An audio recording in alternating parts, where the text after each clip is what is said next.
Today I am joined by Nick Mulvaney of Chicago City Soccer Club. Nick, thank you for joining us. For having me, Britt. Nice to see you again. Yes, it's nice to see you. It's definitely been a while. Can you remind everyone how we met? Because I think that we're both so submerged in the soccer culture that I love our story, how we met, and how we keep running into each other. Yeah, no, it is. It's always great. I mean, these stories and people connecting the game. But I just remember I was on my own for a tournament in California, where obviously you're based, and I was printing out my rosters for the tournament in the hotel office, and you guys, it was about a big bunch of Culver guys in the lobby drinking and that, and we just connected. We chatted about soccer, and obviously you're from the Midwest, right, Minnesota. So Mm-hmm. a lot of synergy there, and we just talked about what goes on here and there, and you just moved, right? You just moved to LA, I think, then. Yeah, we're looking at relocating to California, but I was still living in Minnesota at the time. Oh, okay. Yeah. And then and then we met at the convention, right, in LA. So Mm-hmm. yeah, so it's been, what was that? That was, I don't even know the year now. That's a good 5 or 6 years ago, I think. So Nick, can you tell me about yourself? Can you tell me what your role is at Chicago City Soccer Club and how you kind of came about with the whole concept there? Yeah, long story. I'll try and shorten it up. But from Dublin, Ireland, as you can probably tell from the accent, founded Chicago City Soccer Club. Now the executive director and head coach of our WPSL women's team. I'm an A-licensed coach. I've coached everything from grassroots, high school, college in the US, semi-pro here, semi-pro in England, male and female. So I've kind of done it all. I came over to the US on a college scholarship to William Carey in, believe it or not, Mississippi at 18. So a bit of a culture shock, but a really high level NAIA school. I know the women's program just won nationals like 2 years ago. So a really Wow. good program. It was full of international, mainly British, European. That's kind of the reason I chose it. Then I went on to play in the USL Pro League in New Orleans and Wilmington, and then returned to England to continue playing. And at a young age, tender age of 26, I decided I'm not going to make the big time. I'm good at coaching. Let's figure out how I can make a career in that. Came back to Chicago, was interviewing for a coaching position with a director. And after 2.5 hours, he decided that, maybe he wanted to leave the position and thought I'd be a good candidate. Stepped into the role as a director with it was a different name at the time. And then after a year, I mean, it's a whole nother story, but the president at the time just jokingly said, if you want to rebrand, think about it over the summer. And I'd already bought the rights and everything for Chicago City. I only told my parents a year previous, with the main goal, which we're going to get into now, is to be a club for the city of Chicago. And I didn't think the standards of soccer in the city was where they needed to be. And that was kind of where I set out my vision and my goal. And here we are today. Yeah. Wow, that's fantastic. What a story. Congratulations. I mean, everything that you're doing that I've seen, the image of the club, it's captivating. It's beautiful in a way. So I love that way to represent Chicago. Obviously, we're in a time of COVID-19. We're still in it, 2021. How has everything been for COVID? How are things over there? I mean, I would say it's the same everywhere because everywhere's got their own. But I think being in the city has been a massive challenge because of being a massive city. Our kind of rules and our guidelines have been different, even just to the suburbs, like 15, 20 miles away at times throughout the last year. But it's been interesting. It's been challenging. The biggest thing I like to talk to people about is it's allowed us as an organization really show our true colors. And, the principles of your club, of your organization, for us anyway, have driven every decision, every non-decision, whatever it might be that we've had to make through this time, which is the care of our staff, the care of our members, our kids, and making sure that everybody's on the same page. And the biggest thing for us was, which I also feel, and this goes for any industry, some companies have shown their true colors in good and in bad. And we've definitely come out the other side in terms of good. We've been very open, very transparent. I got straight on a webinar when it happened and said, give us 2 weeks to come up with a plan, because this was new for everybody. And then after that 2 weeks of collaborating with our staff and some parents, we came up with our plan and we rolled it out. Of course, there's people were unhappy. And the big question was refunds and credits, right? The financials. Mm-hmm. And I said straight away, if you want our coaches to continue working with your kids in the future, we need to keep them on staff right now. So we're going to ask and plead that you keep your fees, and we will make up every single hour and more whenever we can. And we stuck to that promise. We gave virtual training the whole spring season, twice a week. We had sports psychologists involved. We had interviews. We had a lot of fun stuff. I was waking up I was doing 7 a.m. twice a week, virtual workouts for those before school. Right. So we were all in the trenches. We were all in the trenches, and everybody, all the coaches bought in. And that was the key. And I said to them, I was like, guys, if you want a job after, whenever this ends, if you want a job at the club, we've got to go above and beyond right now for our members. And that we did that, and we're still doing it. And it's been a blessing in a way to really be able to have shown who we really are has been amazing. And the feedback from some of the parents has just been second to none, because, you know, we're living it every day, right? It's the same as you guys. And we don't, you know, now it's obviously getting better, but in those times it was like, how do we lead by example? How do I lead by example? How do I stay positive for my staff, for my members, for my players, parents? So yeah, so just being able to show our authenticity of who we really are. And I think it's brought our staff closer together, our community, and even in a way in our city, because some of the 3 big clubs here have kind of been on the same page, which has been really nice. No one's been trying to outdo one another, you know, or badmouth or say, well, we're doing this, you're not doing that. I've really enjoyed to see that, because in the burbs, it's been the wild, wild west, which I hear is the same in California. Oh yeah, definitely the term wild, wild west. As I look at your plant behind you.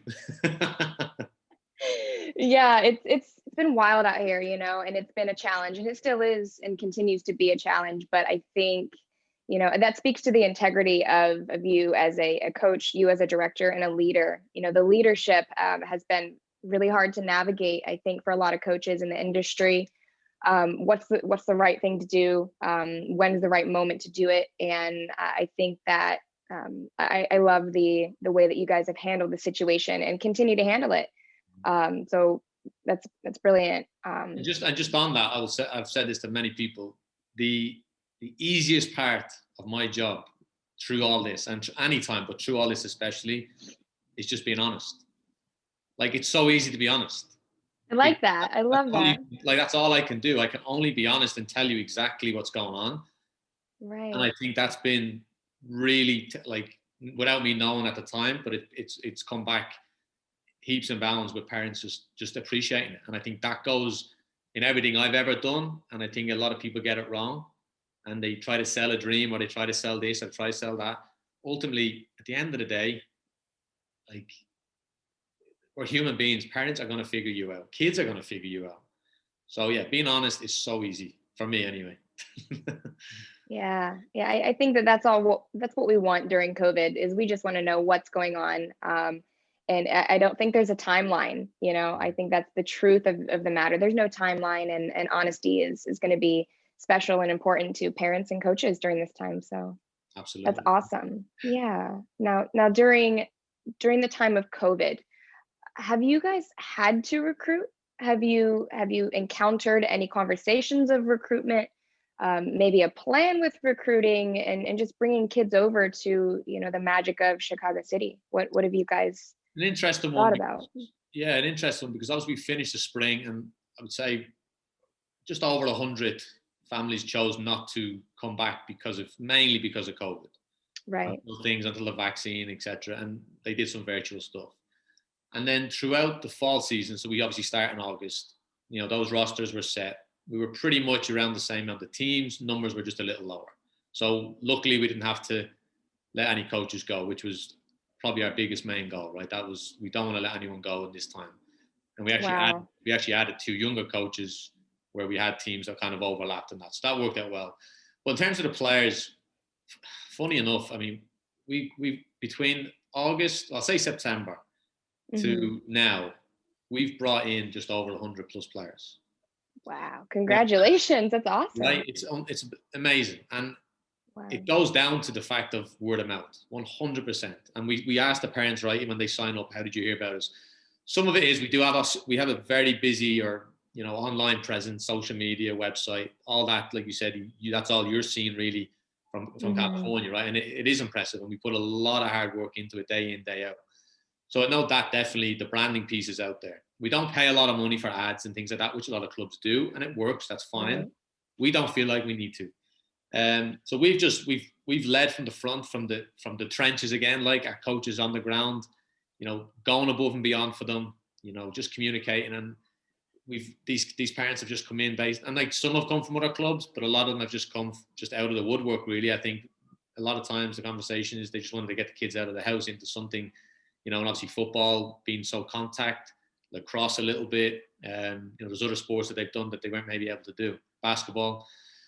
But the messaging, not just being good coaches in a club and all, the messaging that has gone out throughout the city is how serious we are taking this.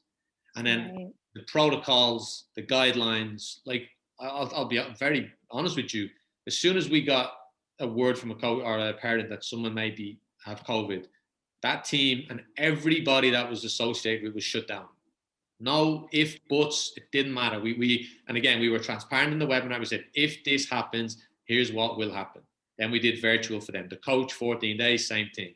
And anyone that was in that bubble, same thing. Finding a new sports team for your little athlete is frustrating. From searching, communication, dealing with finances, all before you know who is going to be looking after and coaching your child.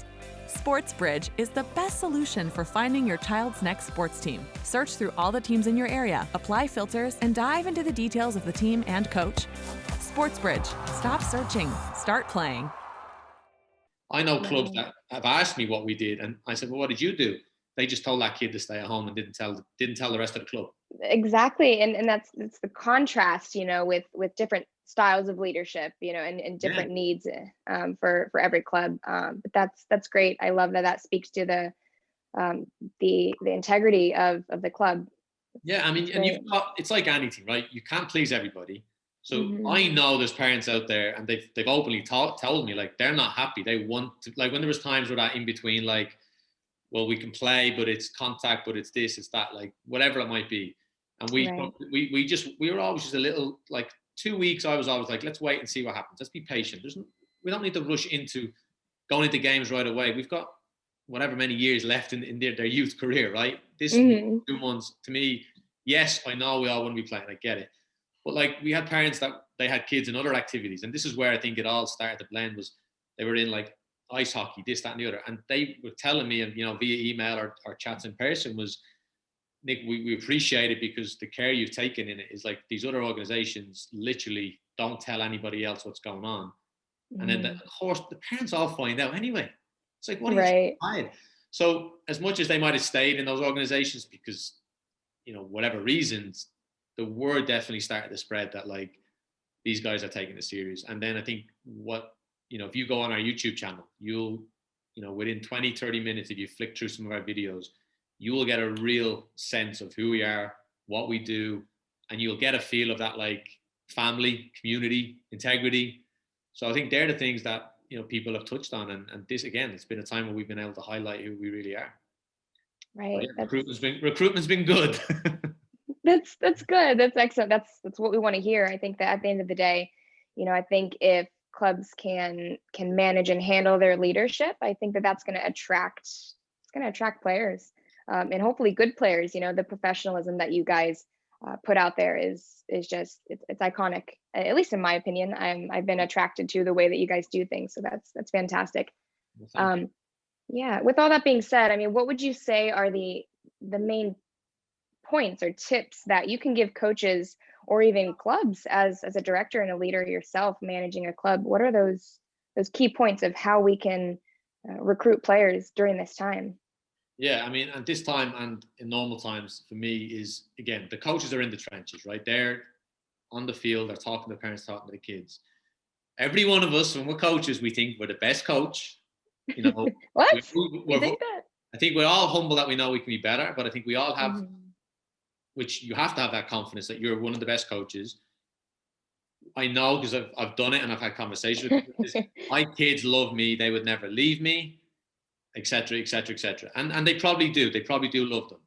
But what I would say is this, because every coach, you have to always, like, this is what mom and dad always taught me, was like, when I was, training to go, be pro, whatever it was back home, you had to imagine there's someone else doing it better, quicker, faster, stronger than you. So what are you going to do to keep up with that? That's always been my mentality. Still as a leader now, like, what are the bigger clubs doing that we're not doing? How do I replicate? Anyway, so back to the coaches. So for me, think of every kid that has a decent coach, they're going to love them because it's their coach. Right. Now, most times they might go away and talk with their coach and say, if someone asks them, say like, oh, do you play sports? Yeah, I play soccer. Oh, who's your coach? Oh, Brittany, whatever, and she's this and she's that. But if you go above and beyond for that kid individually, right? So you've got to do it for a whole team. But as you do it individually, the care, the trust, the investment in them, their life, their future, off the field, habits, good habits, helping them through tough times, etc. Now you become where you're affecting them in their daily lives. So now it's like they want to talk about you, not waiting to be asked to be talked about. They're going to their friends. Oh my God, you won't believe what happened in practice last night. Brittany told me this story when she was my age, boom, boom, boom, boom. And that's what that role model kicks in. So I think coaches a lot of time get it wrong of doing too much soccer, meaning X's and O's and formations and systems and this and that. That's great. And that's part of the job. But to me, the biggest part is, what impact are you having on these kids? And I say a lot, and this is from experience because I come from an elite background from playing and coaching. And within our organization, we have levels of all, we have teams of all levels. So within our club, we have nearly 50 teams. 10 of those teams are considered elite. And then within that 10 elite, I know what the next level is. So I know where they're at. Now we have 45 teams that are not elite. Some are thriving to be elite. Some don't really care. They just want to play. And then you've got your ones that just want good training and coaching and club environment, etc. So when you look at it from a leadership point of view, what's the message from me to my coaches week in, week out? It's never, ever about winning. It never has been. And I'm competitive, right? I've played competitively, coached where you had to win. Never has that been a conversation come out of these lips. It's about the experience, the product. What are you doing to help that kid grow on and off the field? And are they going to come back not only to our club, are they going to stay in soccer? So my biggest tip there is you got to really go above and beyond for your players and your parents. If one, you want to bring more in, because you've got to keep what you've got, build that, and then that they go and talk about you in this unbelievable way that people go, oh, because if everyone's got the best coach, every parent will say that my coach is great for the most part. All right. Right. But to me, that's the biggest tip. And I did it as a youth coach and it worked for me. And I see my guys do it now and they're phenomenal. And the relationship they have. And again, this is a good point as well, because it was different in the suburbs, which it still is for us. And I know around the United States, it's a balancing act. Is your relationship with your parents has to be strictly professional. We don't, and we never have, because I've been involved where I've been thrown in to a parent party with alcohol and this, that, and the other on tournaments, and I never liked it. I felt uncomfortable, and I would always exit myself quickly out of that situation. Right. I know that it's a culture thing now that coaches drink with the parents and all that and this. So from day one, I told my guys, like, you have one or two at dinner, you guys leave that restaurant, leave that table, where that becomes an issue then, because, and it's probably the best lesson. I think every one of my staff has been bitten hard in the backside because they invested in a parent that invested in them. And as soon as we moved the player or we didn't pick them or whatever, that didn't matter. That friendship was gone. So be careful in your investment is what I'm saying, right? Right. Invest in the right area. Yes, 100%. And, parents are fragile in a way where they feel they need to get close to you, so you do everything for their kid. There should never be favoritism. So you need to set those boundaries from day one. And if a parent oversteps it, you need to put them back in line. And you're providing a service, a professional service that you need to continue your integrity. And I think that's where, again, hopefully you and your viewers can see from the way I talk in terms of my integrity, my values, that feeds into my coaches. And they wouldn't be here. One, they wouldn't choose to be with me if they didn't agree with me. And then two, if they didn't have the same values, I wouldn't invest in them and have them part of our team. So as a leader, you've got to set example and you've got to lead by example. And like I said earlier, like I got in the trenches as soon as COVID hit and we were trying to figure out I was online. Never did I do any of this stuff. I am always behind the scenes. I was up front doing Zoom live sessions via Facebook. My mum was joining from Ireland. I was getting fit. She kept saying, "Are you okay? You're out of breath a lot. Are you going to hurt yourself?" I'm like, it's so hard to present and work. I never realized that. So it's been challenging. It's been challenging. I've loved it. I'm not gonna lie. I've absolutely loved every minute of it, just because it's pushed me out of my comfort zone in so many ways. I couldn't agree with you more. I think leaving an impact on these kids is so important. And I don't think every coach that we can honestly say that we give it 100% with every individual, right? With the team, maybe. But, I think just making the connections with the kids, making sure that they feel valued, that way they can value you, it's, I think it's those two go hand in hand. You show value, they'll show value. Absolutely. I did a workshop with the coaches probably 2 or 3 years ago. And the title of it when they walked in the office was, "What do you think a kid wants from a practice session?" And of course, we brainstormed and went through it, and we obviously got it down to 4 or 5 things. They come to play. They want to kick the ball in the goal. Well, then you better have 2 goals set up, right? And we give the coach 2 bonettes, 99 size, because that was what I always wanted to do. I wanted to get there early and practice my shooting. So let's give them the opportunity. They want to scrimmage. So don't make it always a reward system. So anyway, but that's a whole nother conversation. We could go on and on and on about the different styles and psychology behind coaching. Which I love that piece of it. So, just not just during COVID, right? Because I know that a lot of our conversations recently have been around COVID, but what do you think are the challenges for a club or for a coach with recruiting, just in general, right? We're always trying to bring in new talent, bring in new fresh eyes to, our club or to our team. What do you think is challenging about the recruitment process in general? What do we struggle with? Probably the most challenging is to take the high road and to, again, stick to your morals, because so many people go out and try and steal players and do this, that, and the other. And again, reputations, they'll catch up with you. And just on that little one, for example, in the city, there's 3 major clubs in the city. We're all the same size, and then there's a few little smaller clubs. But we're all very similar, but then each of us does something a little different, which is kind of cool. And I said earlier, kind of we've all been on the same page through COVID, which has been good, because one club's not doing something just to outdo the other. We're all kind of on the same line of our values, right? It's great. So that's been a blessing, because again, in the burbs, if your neighbor club is doing X, Y, and Z and you're not, and I think you're running into those issues, is players want to just jump ship, right?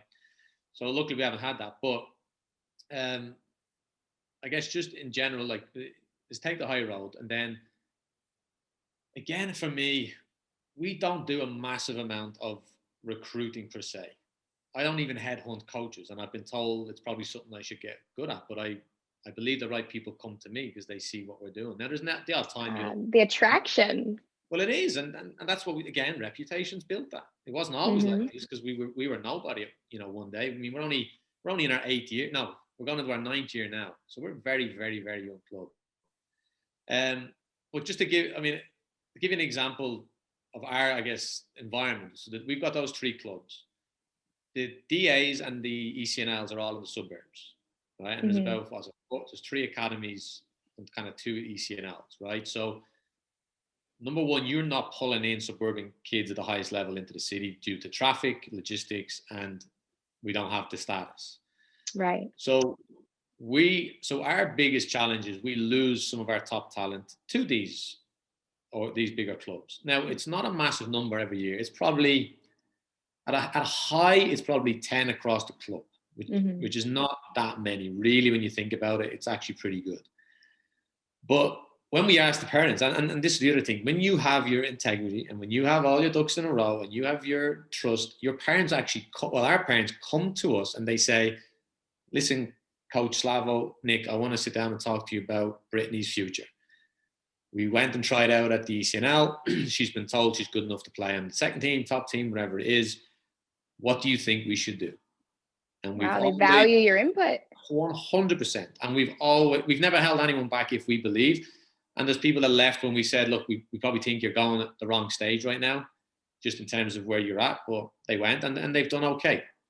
And a lot of them have come back. I'm not going to lie. Some of them have come back because the logistic piece, because they've got to go out to the burbs, does become, they're spending like 3 hours in a car, you know, a night, 4 nights a week, whatever it might be. But we asked all those parents, are like, what is it that really makes that decision? You know, because we're like, you know, we've got the coaches here, we've got the licensed coaches, experienced coaches, we got the facilities. We believe we've got the environment, we've got all the off the field, sports injury, mental health, sports psychology. We have name it. we operate like an academy. We've got VO. We were the first to have VO nearly in Chicago. Now we've got 2. Game analysis. We do everything. Wow. And they came back, and I mean, we knew the answer, but it came back, and literally it was 2 things. One is the environment, meaning, is it competitive? Is it challenging? The frequency of practices, because at the time we were only doing 2, maybe 3. Now they're doing 4 or 5. Now that drives obviously your price point, which is very difficult for us to kind of step into that realm. And they're playing against better players in that environment, and they're committed, because that was one we had before where we have an elite team and maybe half of them are really committed to go to college. The other half don't really care, but they're good players. Right. And then they don't all show up for practice. So then in the environment is ruined. And then the second thing was exposure and opportunities, right? So they want to play in front of the college coaches. ECNL sidelines are aligned with college coaches every event they go to. So we've had to, and we have come up with ideas over the last 8 years because of that. So we had the relationship with GPS and Bayern Munich, which got our top players into these national ID camps, and they went to Europe, they went to Surf Cup. So they got these, they saw that there was opportunity, even though they weren't ECNL or DA. And then obviously we still get kids that, you know, go to college on scholarships, etc. So that was interesting, because if you read any article, really, it will tell you kids play for fun, play for their coach, and facilities, or parents pick facilities. That's probably the majority of players. Remember what I said earlier, like we've got 10 elite teams. The rest of them, they're not looking for that. They don't want to sit in a car and drive 45 minutes to an hour to practice. So to go back to your point in terms of recruiting in our area, the challenge is losing your best players to those bigger clubs. Right. And then to recruit, you know, it becomes this, again, balance and act, is you can't really recruit elite level players if you're competing with that. So then it's the next tier of elite, which is fine. They're still elite, they're still good, they're, you know, whatever they might be. But then I think we did a whole emphasis, or I guess a change in our vision a little bit a few years ago, was like looking at those percentages. Like majority of our club just want to play soccer for fun. They want to learn, they want to be challenged, they want to be better. They want to play in high school. High school is a big deal in the city, right? We don't have, like in the city, there's like on one team, you might have, say, of a squad of 18, you might have 15, 16 different high schools. Wow. Right? So it's insane. And it's really cool as well, because then they have their high school friends and they have their city friends, which they call them, right? Chicago City. So in the burbs, it's a little different. They're in the same high school for the most part, and they play in club together and that kind of thing. So again, the recruitment piece comes down to word of mouth from the players and from the parents. And we know we have to continue to raise the standards on and off the field within our organization in terms of what the product is. And then my main job a lot of times is, what opportunities am I providing, you know, for those kids, whether that's a rec level player that they still want to go to, you know, to the USA Cup in Minnesota, which has been an absolute, our parents cannot speak highly of that event. And we were one of the first again in Chicago, because we were always looking for what else can we do for our kids. And it's funny, everything we do, everybody follows suit. And it's not because we have it on social media, it's because they know Chicago City, when they do something, it's for the right reasons and it has meaning and it is quality. So now we go to the USA Cup and we're playing loads of bloody Illinois teams. So it's great, but at the same time now you're kind of like, now what do we do next type thing? And our next one is going abroad, and not just to your typical European, you know, EPLs. You know, it's Africa, it's South America, you know. So those are the things that we're looking into now, again, to create these different experiences. So recruitment to me is everything that your club is providing is what people are looking at, whether you know it or not. And you know as well as I do, when we sit in meetings or if it's at the bar with coaches, majority of those conversations are about elite level players.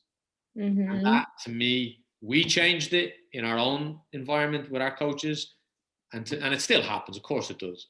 But to me, that needs to change nationwide, I think, just to keep kids in the game. And right.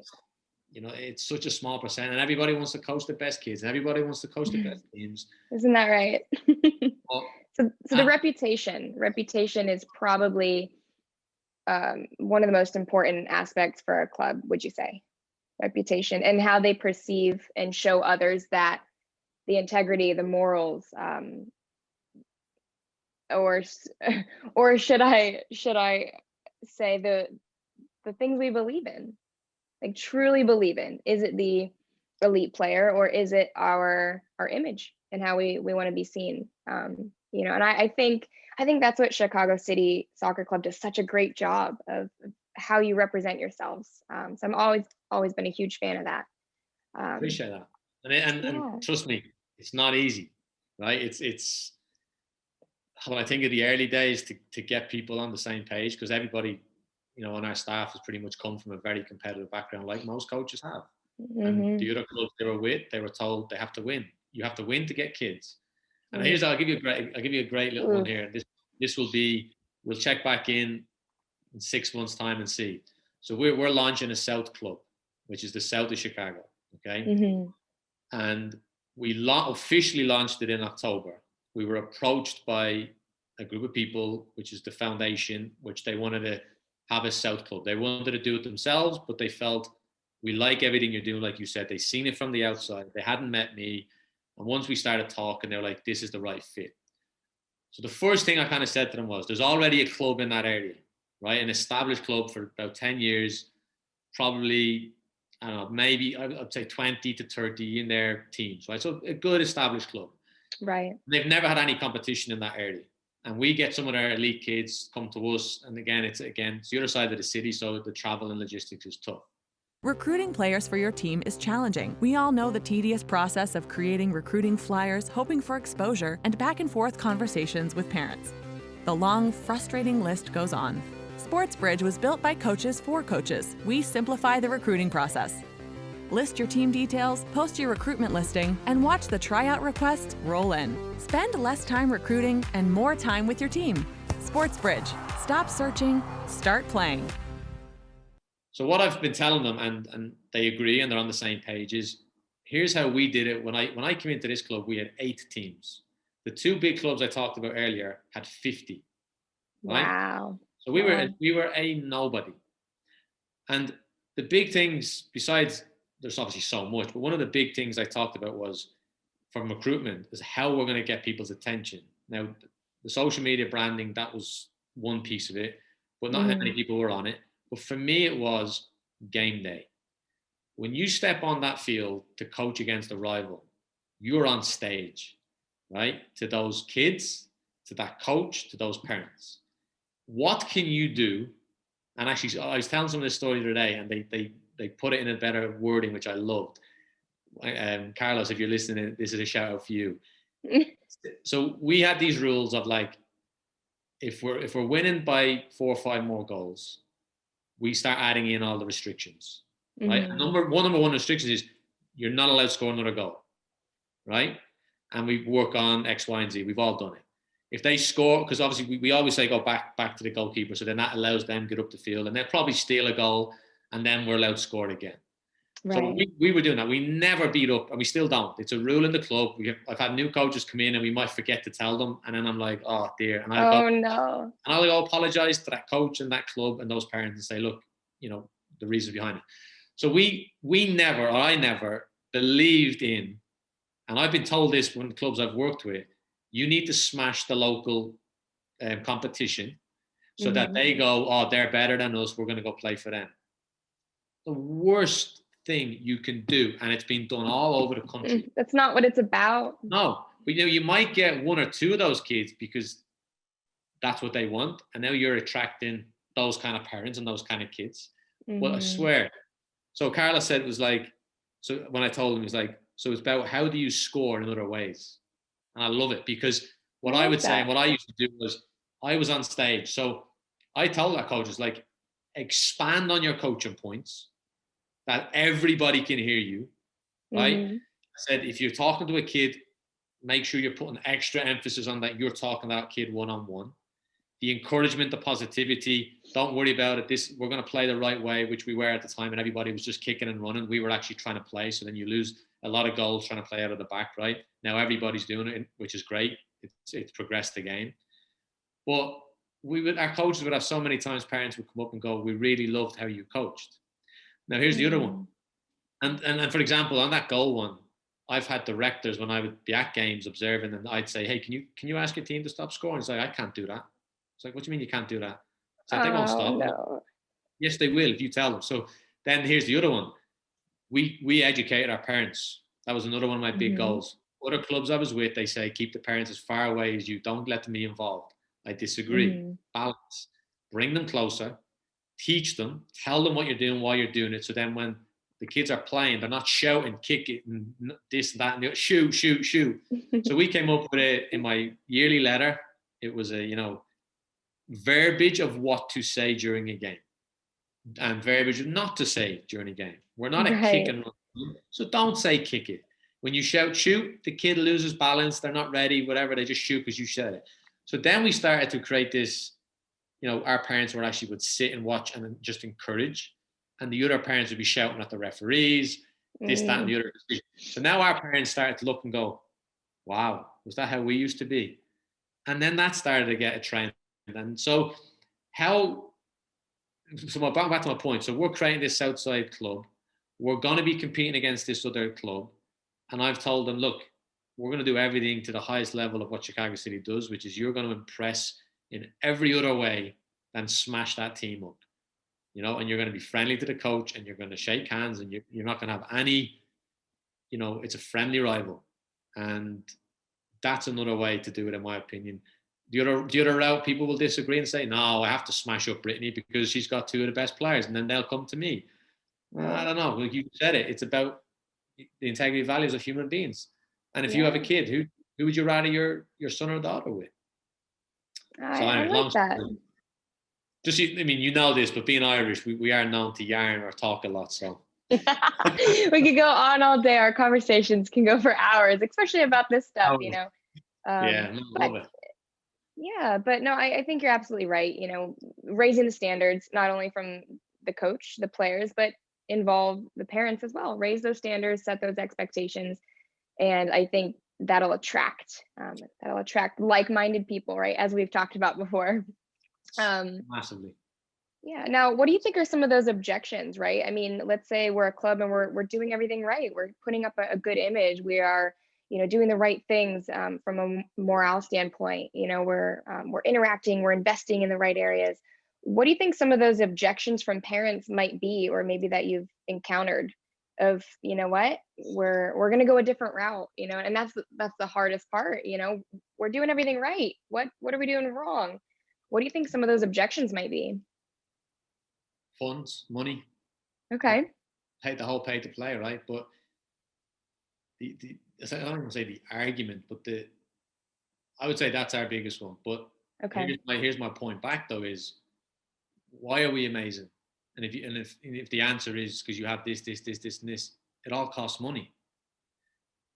To have the best coaches full time invested in the club, the organization, your team, every kid, like our coaches know every kid in the club. Our kids know every coach in the club. That's unique. So you're paying for quality. Now, when you break it down to them, like in our club, okay, it's between $2,000 and $3,000 a year for 10 months, right? Breaks down for what they get on the field, just only on as in training and games, works out roughly around $15 an hour. Any activity in the city you go try and do is going to be a minimum $25, $30 an hour, right? A minimum. That's standard in the city. So you're already ahead of it. When they see that $2,000-3,000, it scares them. So that's always a challenge. And that's where, and why I always try to say to our staff and even to Heather, who does our social media and our website, we have to show all facets of what we do. Like for example, we have an office, right? To me, that is an integral piece of everything you do with your staff, right? That you can come together, ideas. It's not over. I mean, it was never done over Zoom before anyway, but it was done in Starbucks. Not effective. Too many distractions. So to pay for that, that has obviously a yearly fee to it, but the value that brings to the growth, the professional development and personal development of our staff and their performance leads into the kids. So it all trickles down into that. So right. You know, we do a massive amount of scholarship. We do a massive amount of payment plans. We do a massive amount of, you know, how members can help out and work and referee. And like, there's so much flexibility. We never want to turn a kid away because of financials, and we don't. We'll find a way. And that's probably the biggest challenge. And I think the other, I'd say, objection is something you touched on it as well, right? You look from the outside in, from the website and social media. And I've talked about this for years, and we've got better at it, but it's still a hard one to crack because you don't want to break the mold. Is we can come across very serious and very professional. So if your kid just wants to try it out, you might, and I've had conversations with parents, they look at our website and they go, oh, that's probably too much. So we with the foundation now, we're hoping that changes the mentality, where the foundation is it's all recreation, it's more community, and it's a cheaper price point because they're volunteer coaches and they're not nowhere near the experience of level of our coaches. So it gets them in the door to get that experience and understand, okay, do I like this sport? Do I want to continue the sport? And then it's a simple stepping stone into us. And I don't know if many clubs do this in California, but we do a 2-week free trial, which is 4 sessions, right? And actually they could do more if they really wanted to, but we just say with that team, it's 4 sessions. And my email back or call back to the parent is initially when they connect is when they have all the questions, like, come out and make sure this club is a good fit for you and your family. Right. That's key, because I don't want you coming and you don't know what you're signing up for, and then you're coming to me or my coach in 6 months saying this is not what we signed up for, right?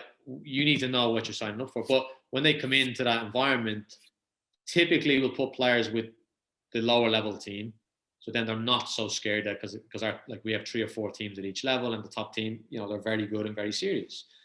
And then if they're better than that level, then again we'll progress them up. It's a great introduction. Great introduction. Right, and get a feel of who we are. Like, right. That's why our YouTube channel. If clubs haven't done a YouTube channel, and again, COVID pushed us to really do it. We had some games on it, but like no one wants to go on and watch a full U15 game, right? That's not happening. Right. So on there now, I mean, I'm actually really proud of what we've done with it. I did coach interviews on there about their journey. We did some fun stuff. We did some serious stuff. We've done webinars. We've done education pieces. So you'll get a really good feel now. So anyone that speaks to me, like, you know, I'll answer their questions. This is what we do. This is who we are. Hey, check out our YouTube channel. You'll get a really good feel. Spend a half an hour on it. Flick through some videos. I'm on most of it presenting, so you'll get a good feel for who I am.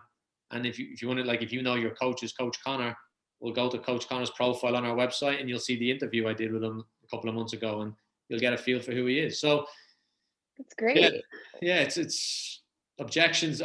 Yeah, and it's something that I think for those of us that obviously are really invested and really care, we hate it because we don't want any kids to have to, or we don't want kids to always have to pay, but then we don't have a job, and then the quality then tends to drop down, right? So it's finding those ways, finding those partners, it's finding those, you know, we've got a couple of community groups that help sponsor some kids, right? So but then that's me going out trying to find, okay, how can other organizations in our community help kids in our community? And that takes hard work, that takes time, that takes networking. But yeah, so I'd say that's probably the biggest one.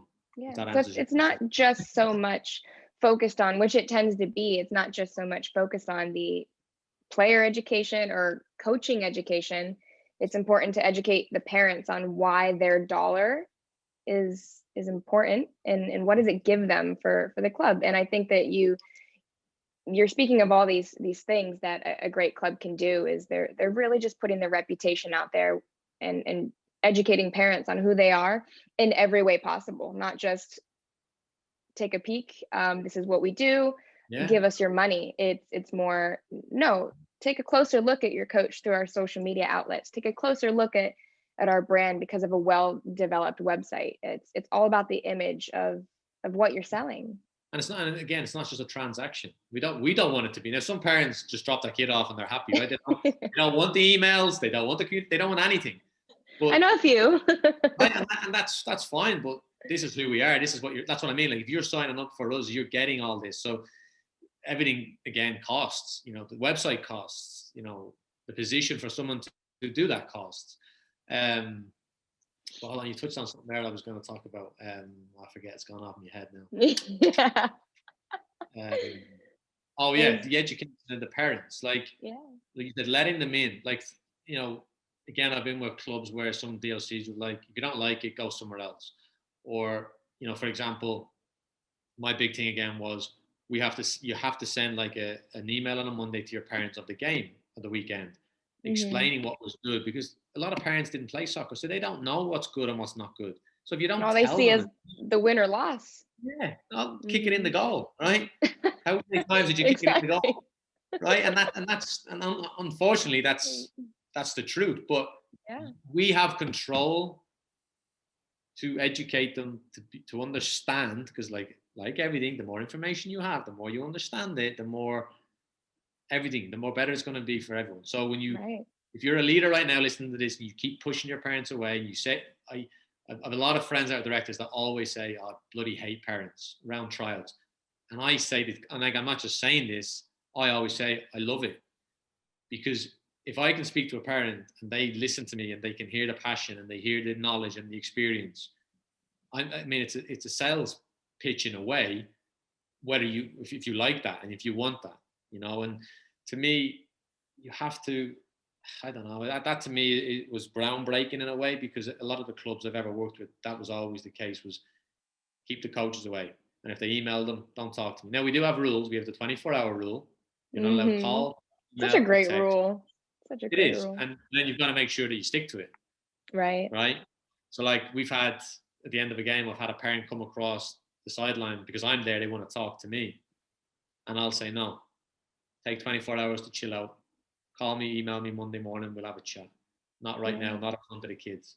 And sometimes they'll say, yeah, and sometimes they won't. They'll have a screaming match. And I'll just say, I'm not responding to you right now. You're heated for whatever reason. We'll talk again.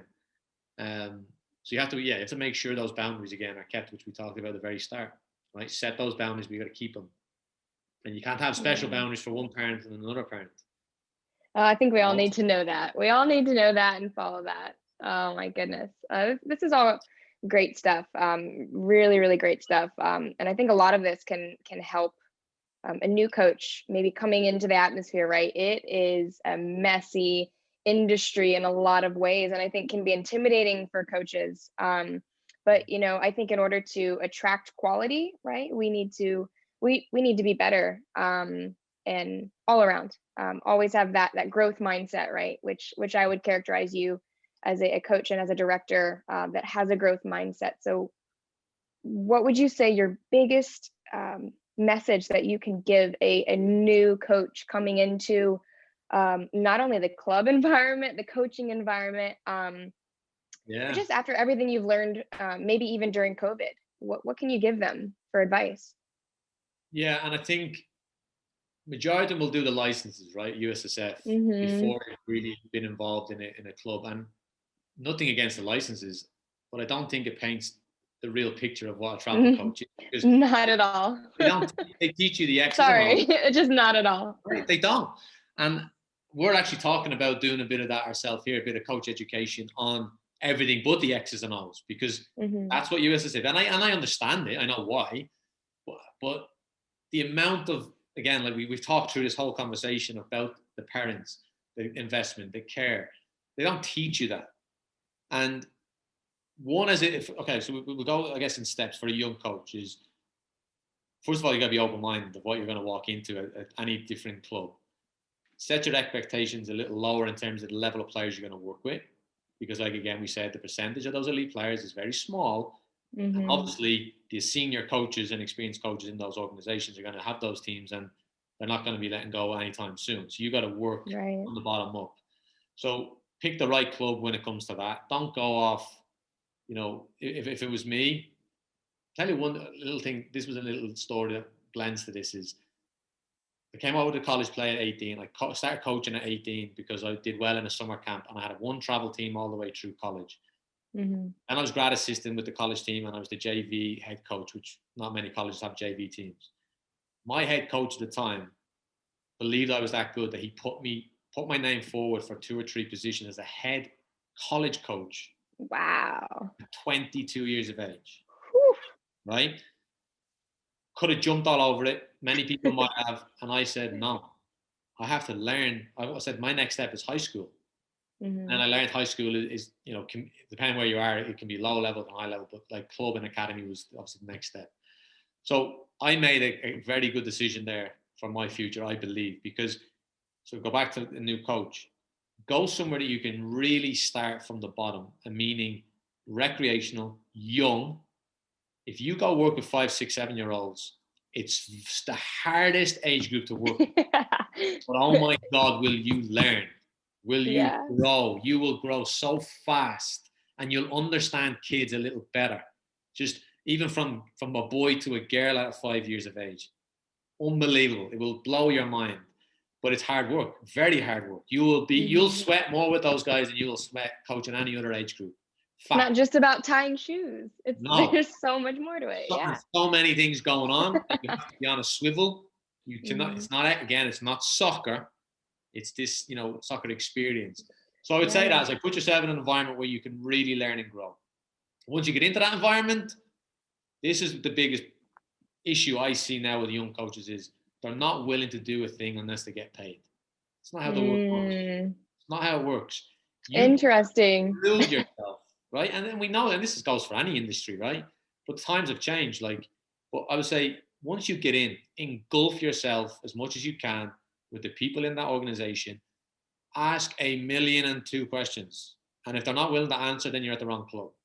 Ask all the leadership questions. Ask all the coaching questions. Sit down with these guys. Show that you care. Because first of all, and I always remember telling my sister this when she was out of work, and she loves pets or dogs. I was like, go to the animal shelter, work for free, and do everything and anything that you can do, and ask what else you can do.